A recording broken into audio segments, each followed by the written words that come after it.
Hey guys, my name is Hansol, and in this video I'll be bringing you my second Fire Mage PvP guide updated for patch 5.2 season 13.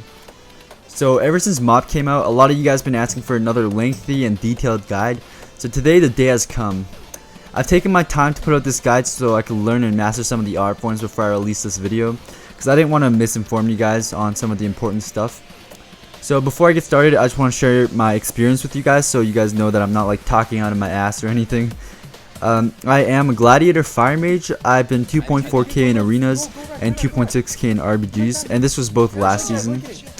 Also, many of you guys are probably wondering, or you guys have wondered already, why don't I play Frost? I personally don't find Frost very fun. I think it's dull and static, and you know, I prefer the Fire Mage gameplay. Frost and Fire is very different, so even if you're like a pro Frost Mage, you might find Fire a little weird. So yeah. In this video, I'll be covering overview of the spec, rotations, my build, gearing, and fire and PvP action. So let's get started.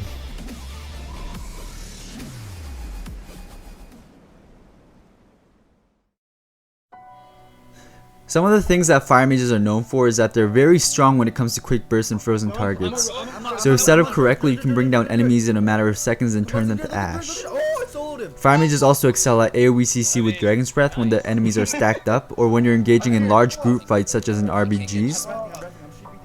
If done correctly, we can also control a player for a very long time with multiple polymorphs, Deep Freeze, Combustion Stun, Frost Jaw, Blanket Silence, and Dragon's Breath. Some of the bad things about Fire Mages is that their burst is easily predictable, as their damage comes from Hot Streak procs, which is a buff that enemy players can purge. Also, getting procs can be very challenging when versing a skilled team that controls you a lot. And Fire Mages also don't have a range slow or root, which can make it hard to reach enemies that are cutting you without having to waste a crucial ability like Combustion and Blink. Like using Blink, for example, to reach enemies is inefficient because a team with a brain will just stun you after that or root you, and which will leave you stuck in the stun or forcing a trinket. But overall, I'd say that Fire is more challenging to play than Frost in PvP situations.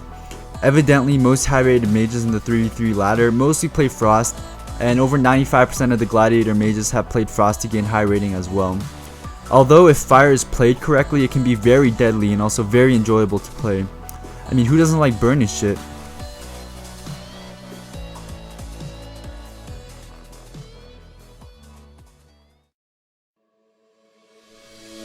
To pump out damage as a Fire Mage, you need to first get a Hot Streak proc, which is an instant Pyroblast. And since all of our burst damage comes from juicy Pyroblast combos, it's pretty much crucial to get a Hot Streak proc before you Deep Freeze a target. In order to get a Hot Streak proc, you need to crit twice consecutively with a fire spell.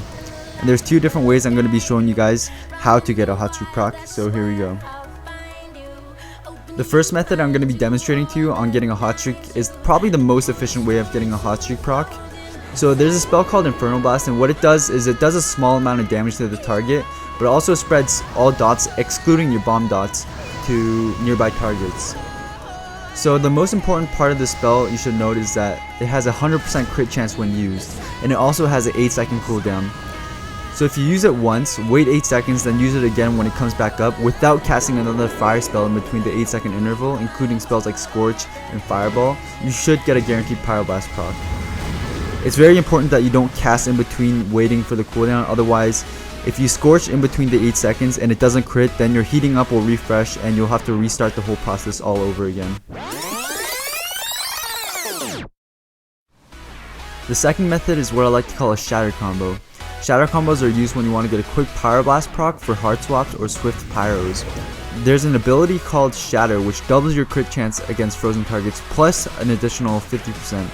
So if you have 25% crit chance, that doubles by 2, which equals 50%, plus another 50%, and that leaves you with 100% crit chance on all frozen targets. So what you want to do is first Frost Nova the target, or you can alternatively use Frost Jaw or Ring of Frost, then quickly Scorch and Infernal Blast. The target is frozen, therefore both spells critting, which leads to a Hot Streak proc. So when you're playing a Fire Mage, make sure to use these two methods that I just showed you guys to get Hot Streak procs. because one of the biggest mistakes that I see most fire mages doing is that they're just spamming Scorch and praying for procs to come up, and then after that they just start complaining that fire is very RNG and they just don't like it. But in all honesty, they're just not playing it correctly. You should never be spamming Scorch and hoping for procs, because sometimes you're very unlucky and it won't happen. Alright, so now since you have your pyro proc, it's your bursting phase. So in order to burst, you're going to first want to put your dot on the target to apply the Pyromaniac debuff, which increases your fire damage onto the target by 10%. And then get your defreeze off with either Frost Nova, Frost Gel, or Ring of Frost. Then Pyroblast, Combustion, Pyroblast, Infernal Blast, Pyroblast. So when you throw your first pyro, what happens is it actually crits, giving you a heating up proc. Then when you combust, your combust will also crit, turning your heating up buff to an actual hot streak. Throw the second hot streak in and get another heating up proc, then Infernal Blast for your heating up to turn into another hot streak, giving you multiple Pyroblasts in the defreeze target. If you can do this fast enough with this shatter combo, you can actually get about 2 or 3 pyros inside the deep. So there's actually many different ways to set up in a defreeze with using spells like Palm and Ultra Time with Pyroblast procs. But since this is a beginner's guide, I'm just going to go over the basics, and I'll save that information for another future video.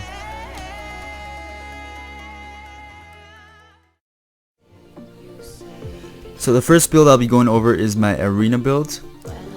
And in the arena build, I like to take Presence of Mind.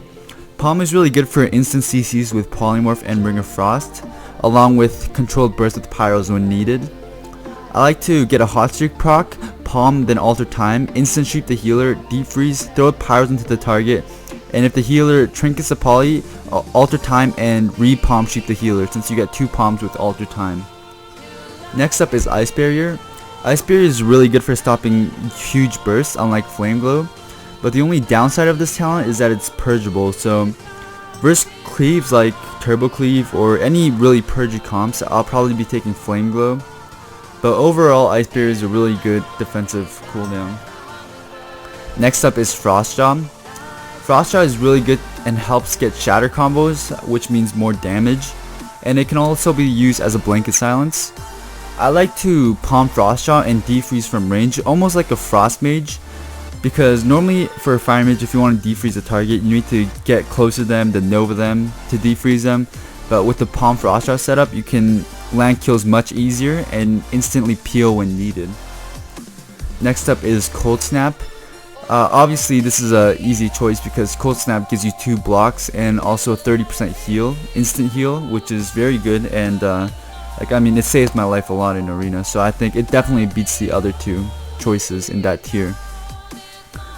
For the bomb tier, in arenas I like to take Living Bomb. It does pretty good damage. Honestly, Nether Tempest probably does more damage, but the only problem I have with it in arenas is that it breaks polymorph. So when you're playing a comp that requires a lot of chain CC, like God comp or just a lot of comps out there that requires chain CC, what Nether Tempest does is, for example, if you put it on a DK and you polymorph the healer, the DK can easily just run to their healer and bounce Nether Tempest onto them, and it'll break the polymorph. So it can really mess you up, and I hate when that happens. Living Bomb can do that as well, but only on the last tick is when it explodes, so it's not as often. And not many people really notice that anyways, so yeah, Living Bomb is definitely the choice of bomb you'll take for arenas. Last but not least is Incanter's Ward. This gives you 30% increased spell damage for 15 seconds when they break the barrier, and it only absorbs 20k damage, so it's easily broken, but it's not really used for the absorption, it's mainly used for the spell damage increase. So if you can apply this buff while you're bursting, it can really help land a kill, because 30% spell power is pretty huge. And also for the glyphs, defreeze now, as many of you guys may know, lasts 5 seconds, but if you take the glyph it only lasts 4 seconds. But what it does is it takes a defreeze and makes it no longer on a global cooldown, so you can spam it while using other abilities. So this is really important, especially in high rated arena, because when you Frost Nova a target and you're trying to defreeze, good healers like Holy Patties will instantly free them out before you can even defreeze or just dispel themselves out of the Nova. So pretty much this Glyph of Defreeze is kind of needed at high MMR. Maybe not at lower MMR arenas, but at high MMR it's really important to get it off. Next up is Glyph of Polymorph, obviously, because it takes off dots when you polymorph them, which allows poly to not break. This, goes along with the Nether Tempest Living Bomb rule that I was talking about earlier. And then last one is Glyph of Armors, and what that does is it increases the defensive effect of each armor by additional 10%. So pretty much when you're versing Cleaves and you have Molten Armor on, you'll be taking 10% less damage from physical. So I mean, this is really huge. It's pretty much like having a lot more resilience. I used to use Glyph of Evo, but I mean, mostly in arenas you never really get a chance to heal with Evo, and you have a healer with you anyways, unless you're running like triple DPS. So for Fire Mages, the stat priority goes as follows. Obviously 6% hit chance so you don't miss your spells. Critical Strike, Haste, then Mastery. Crit is super important for a Fire Mage because, like I said earlier, to get your Hot Streak proc you have to crit, and all your burst damage comes from Hot Streak. So pretty much if you have no crit, that means no burst damage.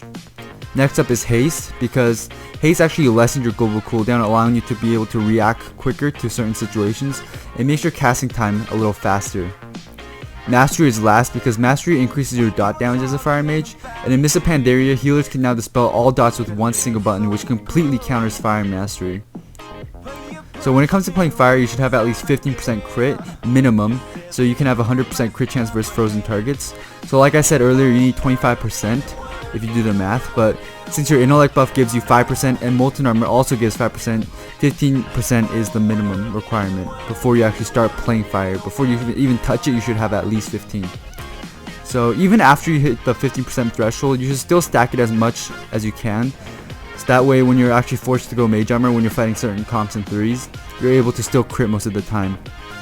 So as you can see, my crit chance right now is at 18.3. Later on in the season, I'll probably hit the 20% mark, which is definitely good. Right now I'm still in last season's gear. Since it's only the second week of season 13, I have about 3 tyrannical pieces. So like I said, 15% is the minimum requirement, and after that you are good to go. Alright, so for the gems as a Fire Mage, let's start with the meta gem. I use the Burning Primal Diamond, which gives 216 intellect and 3% critical effect. So as I said earlier, crit is very important, so this meta gem definitely helps your crit get up there to the certain threshold. For the red gem, I use 80 intellect and 160 PvP power. There's also one that gives you 80 intellect and 160 PvP resil, so if you feel really squishy and feel like you're dying really quickly, you should take the resil one instead. But for me, for my yellow gems, I use full resil gems, so I don't really need it. My resil right now is at 66%, so for me I feel like that's a comfortable zone for my resil. And also for my blue gems, I use half and half for PvP power and PvP resil, so try to balance it out a little. Resilience is actually definitely more important than PvP power, because although PvP power gives you more damage, resilience, if you live longer, you'll do more damage anyways, so that's my theory.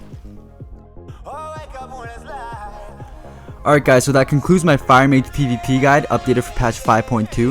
If this video helped you out whatsoever, please click that like button down below, because it lets me know that I'm actually helping some of you out there. And if it gets a lot of likes, then I may continue these guides, because I have a lot of tricks up my sleeve. I can do some RBG guides for you guys on how to maximize damage and be top damage in the charts as a Fire Mage. I can help you guys out in Arena since I'm pretty experienced now.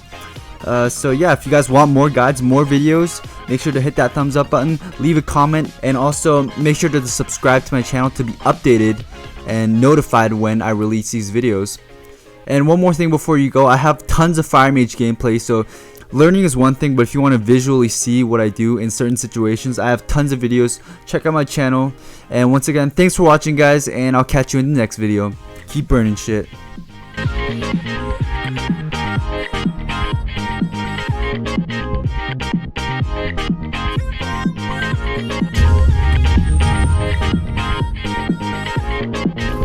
Yeah, the pressure got me.